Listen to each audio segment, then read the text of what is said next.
அன்பார்ந்த இணையதள நேயர்களை மீண்டும் www.qcrc.in என்ற இணையதளத்திற்காக நியூஸ் தமிழ் செய்தி அறிக்கையில் உங்களை சந்திப்பதில் பெருமகிழ்ச்சி அடைகிறோம். இன்று 18 மே 2009க்கான முக்கிய செய்திகளை தற்போது பார்க்கலாம். தமிழ் ஈழ நாட்டில் சுதந்திரத்தை பெற்றுத் தருவோம் என்று போராடிக் கொண்டிருக்கும் சுதந்திர போராட்ட வீரர்கள் திரு பிரபாகரன் அவர்கள் மற்றும் அவருடைய பட தளபதிகளை கொன்று விட்டதாக இலங்கை ராஜபக்சே செய்தி வெளியிட்டுள்ளதாக தகவல்கள் வெளியாகிக் கொண்டிருக்கிறது. தமிழ் ஈழ நாட்டில் அப்பாவிகள் கொல்லப்படுவது, மனித உரிமைகள் நசுக்கப்படுவதை கண்டித்து ஜெர்மன் பிராங்க்பர்ட் நகரில் நேற்று ரயில் மறியல் போராட்டத்தில் ஈடுபட்ட தமிழ் ஈழ சுதந்திர போராட்ட வீரர்களை இந்த படத்தில் காணலாம்.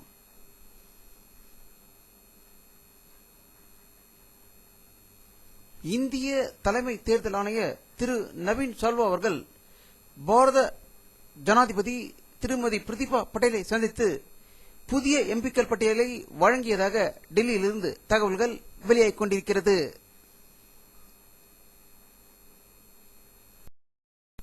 திராவிட முன்னேற்ற கழகத்தின் செயற்குழு கூட்டம் இன்று சென்னை கலைஞர் மாளிகையில் நடந்ததாகவும், இந்த கூட்டத்தில் நாளை தமிழக முதல்வர் கருணாநிதி அவர்கள் ஆட்சியில் பங்கு கேட்பதற்கும் முக்கிய பதவிகளை பெறுவதற்கும் டெல்லி செல்ல இருப்பதாகவும், பிரபாகரன் உயிரோடு இருக்கிறாரா என்ற கேள்விக்கு அதை பற்றி இப்போது ஒன்றும் தெரிவிப்பதற்கு ஒன்றும் இல்லை என்றும், அவர் இறந்துவிட்டார் என்ற செய்தி உறுதிப்படுத்தப்படவில்லை என்று கூறியதாக அண்ணா அறிவாலயத்திலிருந்து செய்திகள் வெளியாகிக் கொண்டிருக்கிறது.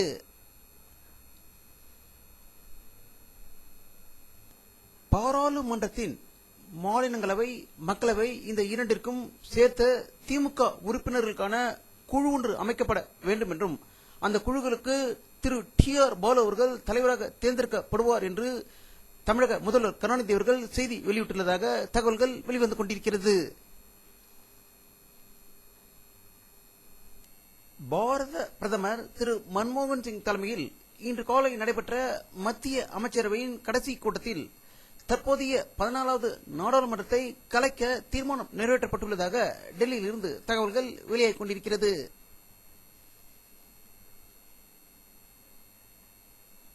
மத்தியில் புதிய அரசு அமைய ஏதுவாக பிரதமர் மன்மோகன் சிங் அவர்கள் இன்று ஜனாதிபதி பிரதிபா பட்டேலை நேரில் சந்தித்து தமது அமைச்சரவையின் ராஜினாமா கடிதத்தை மரபுப்படி அளித்ததாகவும், அதே சமயம் புதிய அரசு அமையும் வரை மன்மோகன் சிங்கை இடைக்கால பிரதமராக நீடிப்பார் என்று ஜனாதிபதி மாளிகையிலிருந்து செய்திகள் வெளியாகிக் கொண்டிருக்கிறது.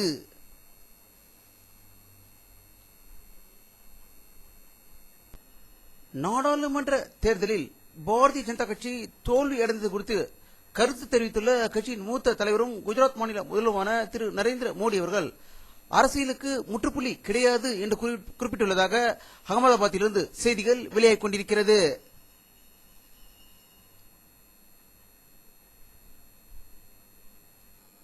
மேற்கு வங்க மாநிலத்தில் அமோக வெற்றி பெற்றுள்ள திரிணாமுல் காங்கிரஸ் தலைவர் திரு மம்தா பானர்ஜி அவர்கள் வெளியிட்டுள்ள ஒரு செய்தி அறிக்கையில், மத்திய அரசுடன் சேர்ந்து அவர்களுக்கு முழு ஒத்துழைப்போடு 5 ஆண்டு காலம் சிறப்பான ஒரு ஆட்சி நடத்த இருப்பதாக செய்தி வெளியிட்டிருப்பதாக கொல்கத்தாவிலிருந்து செய்திகள் வெளியாகிக் கொண்டிருக்கிறது.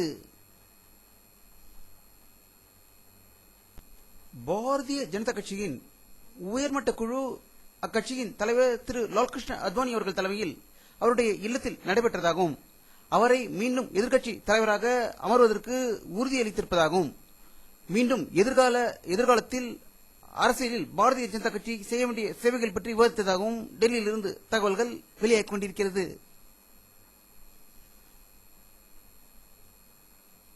நாடாளுமன்ற தேர்தலில் ஏற்பட்ட தோல்விக்கான காரணங்கள் குறித்து மார்க்சிஸ்ட் கம்யூனிஸ்ட் கட்சி பொலிட் பியூரோ கூடி டெல்லியில் ஆலோசனை நடத்தியது. ஆலோசனைக்கு பிறகு சிறந்த எதிர்க்கட்சியாக செயல்பட போவதாக அக்கட்சி தீர்மானித்துள்ளதாக டெல்லியில் இருந்து தகவல்கள் வெளிவந்து கொண்டிருக்கிறது.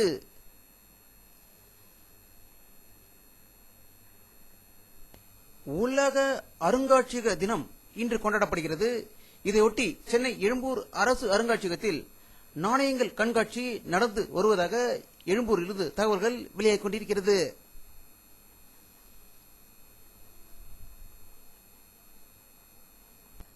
அமெரிக்க அதிபர் திரு பாரக் ஒபாமா அவர்கள் வெளியிட்டுள்ள ஒரு செய்தி அறிக்கையில், இந்தியாவில் ஜனநாயக முறையில் தேர்தல் நடந்ததை நான் ரசித்ததாகவும் ஜனநாயகம் அங்கு தழைத்தோங்கி இருக்கிறது என்றும் தற்போது அமைக்க இருக்கும் அரசுடன் எங்களுடைய அரசு ஒன்று சேர்ந்து உலக சேவையை செய்ய தயாராக இருப்பதாக செய்தி வெளியிட்டிருப்பதாக வாஷிங்டனிலிருந்து செய்திகள் வெளியாகிக் கொண்டிருக்கிறது.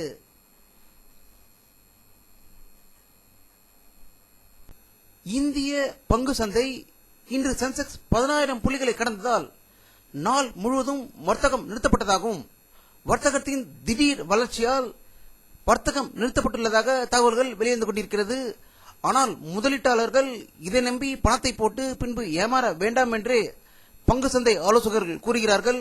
ஏனென்றால் பண முதலைகள் தொழிலதிபர்கள் இப்படிப்பட்ட வேலைகளில் இறங்க வாய்ப்பிருக்கிறது என்றும் பொறுமை காத்து முதலீடு செய்ய வேண்டும் என்றே பங்கு சந்தை ஆலோசகர்கள் வலியுறுத்தி வருவதாக தகவல்கள் வெளியாகிக் கொண்டிருக்கிறது.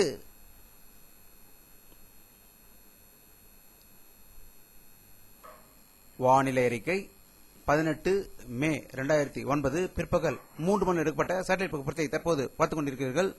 தமிழகத்தின் மையப்பகுதியில் மேகமூட்டங்கள் அதிகம் இருப்பதை காணலாம். அவை தமிழகத்தில் சென்னையை நோக்கி வருமா என்பது தெரியவில்லை. பல இடங்களில் மழை பெய்து வருவதாகவே தகவல்கள் வந்து கொண்டிருக்கின்றன.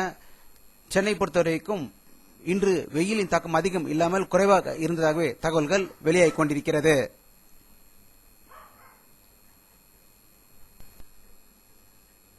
இத்துடன் இந்த செய்தி அறிக்கை நிறைவடைகிறது.